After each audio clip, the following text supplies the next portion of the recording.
Hello, my name is Owen, and welcome to a quick review of Pet Sematary by Stephen King. What I want to do is give a brief overview of the book's about, tell you the things that I liked, and tell you things that I didn't like. Jumping straight into it, this was our book of the month for the month of August 2024. I know you probably didn't think I was doing one this month because I didn't announce it, even though I said that I was. I didn't know if I'd get to it in time, to be frank with you.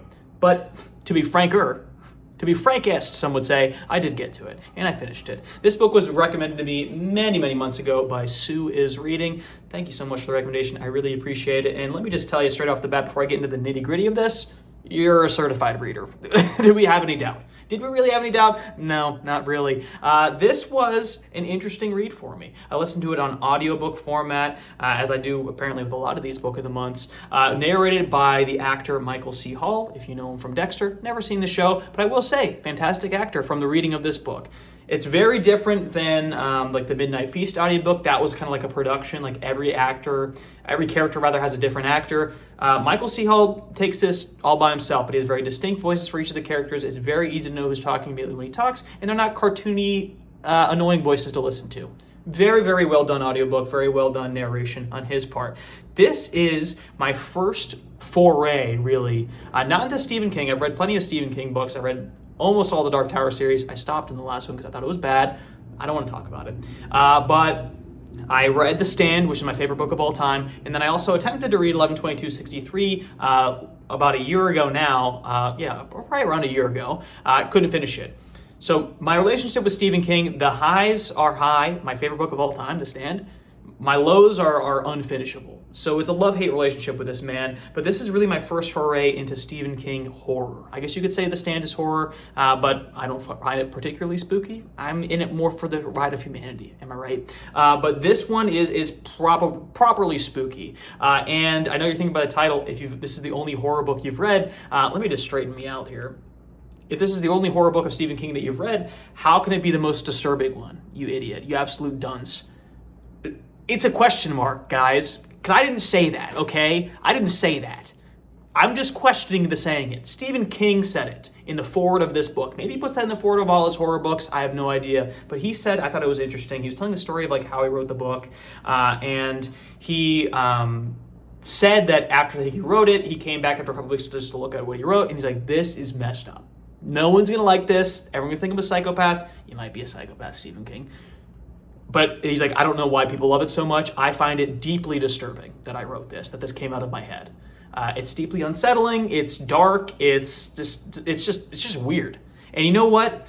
Color me disturbed after reading this book. It hits you in a place. It's not scary. It's not, well, I guess the raw sound mask was like, is something under my bed. I'll get to that a little bit later. But it's not like in your face scary. It's not like serial killers hunting you down scary. It's more like it just makes you fear death more. Because obviously a major theme about this book, it's about a graveyard. You put your beloved childhood pet in there and he comes back to life. Oh, it's magical. It's about death. It really explores that as a theme and how people cope with death. It's like the main thing that these characters struggle with. And having known nothing except that premise of the childhood pets come back to life. It's the Pet Sematary. I thought it was going to be more focused on the town. And maybe like these creatures start coming to life one by one. Everybody's like, oh, yippee, we could all like bring our rabbits back from the dead. And like there's an undead bunny, undead squirrels. And like, I thought it was going to be more like this town thinks it's a good thing and then it turns sour on them. But it's not that. It's more contained to this new family that comes into this town. Dr. Lewis, his daughter, his son, and his wife, they come to this town. And then their neighbor, who's a nice old guy, he's like, listen, there's this creepy graveyard and let's bring your cat back to life, brother.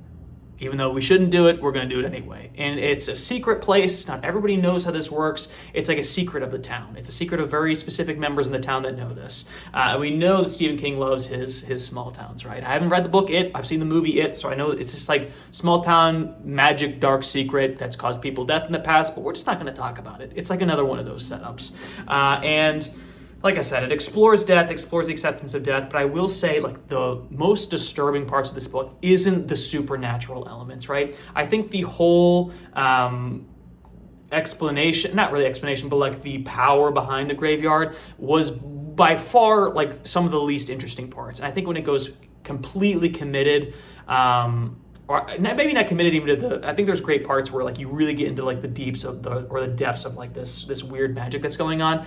But like always, Stephen King struggles with endings. His endings are controversial across all of his series. Like I said, they're hit or miss. Dark Tower ending, I just thought like, I get what you're doing, but it's just, you've gone way off the rails with like your multiverse or whatever. The Stand ending, people hate it. I thought it was good. This ending, I didn't hate it. I just didn't love it. It kind of leaned into an angle of the situation in which, I don't know, it just felt rushed. And maybe not rushed, but the characters' choices that they made were rushed. Like, I don't know if Lewis would have done that. Unless, like you say, like he was fully committed to this supernatural thing, which is what I didn't like. That's what I was trying to say, but like I didn't like this committing to supernatural elements. Not necessarily like the creature, or maybe it's creatures, the spirits, but like how that affected Lewis throughout the story. I wish it would have played out slightly differently, without giving a complete spoiler of what exactly happens at the end. And also, it's just like what that like. It was getting so intense and so dark, and then it's just like it ends there. Okay, whatever. Again, I'm not going to spoil it. Just on record, one of the things I didn't like, the ending was a little weak in my opinion. But it didn't detract from my enjoyment of the book. Some of the most spooky parts, is what I was trying to say minutes ago, but then I got sidetracked. I digress. Is the scariest, most disturbing parts are like the mundane explanations. And I think this is why like there is no doubt in the world that Stephen King is a great writer, because he can take everyday mundane experiences and like really provide a new life from, which is a lot of great things that authors do, you know, with love and like with friendship, right? With being a hero, doing what's right. And then also like on the darker side, like what does it mean to be scared of the dark, like horror writers, right? Or what does it mean to like really fear death? And this is a book, like I said, that makes you almost fear death more. And that he has a great grasp, and I don't think his characters are as well-rounded in this book as some of his other books, but like you understand where Lewis is coming from when he faces loss. You understand Rachel's trauma from her past and like how disturbing that is. And it's his explanations of one of the students that because Dr. Lewis works at a hospital, one of the students that he gets, and he has a medical emergency. That whole scene is very disturbing, very graphic, very gory. And then Rachel's backstory, I think, is one of the scariest things like I've ever read. Just the whole thing, like with her explanation, again, I don't want to spoil it, of like why, like her trauma with death, it's so disturbing. And the thing, or I don't know, it curdled my blood. And what she feared, I started fearing that for myself to happen. Even though what happened to her did not happen to me, I feared that what she was fearing would happen to me. And the way that tied in with the ending of that is just like, it was so peak horror and well executed for her character. I think her arc, her backstory was like a gem of this story. Rachel is a fantastic character. And we spend so much time with Lewis. I feel like he's a little bit less dynamic, which is a bit tragic because I think everything with Rachel is just so good. And I think maybe this story would have been a little bit better had she been the complete main focus the whole time. Thankfully, she gets a lot more screen time towards the latter half of the book, which is where things really start to pick up. But maybe just make her the main character straight up. Maybe, right? And another thing I like about this book, I want to say, I really like those disturbing parts. That is exploration of death, and makes your skin crawl, which is exactly what he's trying to do. And this is a dark book. This is a very, very dark book. What happens to these characters? And then the other thing I like too is Stephen King's not afraid to play with the structure of this book. We have some like flashbacks, we have some like dream sequences, all expertly woven in, and they kind of add to like this, as the characters get more and more desperate, this feeling of like, I don't know, frantic, delusional, like what is reality, what is real, what is fake type atmosphere. How he plays with time in this book. And like I said, like these dream sequence type sections, it's all very well done. And you start to question, like, is this an unreliable narrator? Is the do we not know everything that's going on, or is this supernatural force kind of seeping into these characters and affecting the way that they act? And that starts to develop more as the story progresses. And I just think it's a very, very well-rounded book overall. Like I said, the ending I think could have ended like the very, very end, not necessarily the climax into the conclusion, but the very, very end I didn't think was particularly satisfying. I could have done without the last chapter. It was a strange place to end. And again, I don't want to spoil it because it's a great ride. And I went into it thinking I knew what it was going to be about because it's such a pop culture book. It's one of Stephen King's greats. But not really knowing where the plot was going to go, it was a great ride. Very, very well written. Like I said, you cannot deny that Stephen King is a great writer. And I will agree, this is the most disturbing Stephen King book that I've read. Can we agree on that? It's more disturbing than The Stand, although there are some parts of The Stand which are pretty good, but just saying. And Dark Tower is not disturbing in the slightest to me, except that it's disturbing that I wasted my time with that series, because there's some high points and then it just made me keep going, and then you made me end it. I'm not talking about The Dark Tower in this one.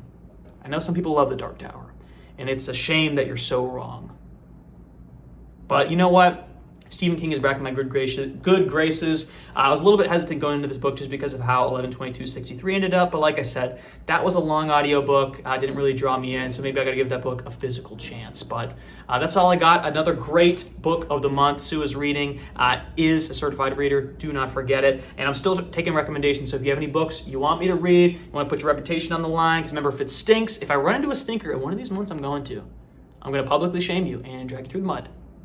But I need your recommendations because I love doing Book of the Month, and I love talking about books that you guys like and you guys love.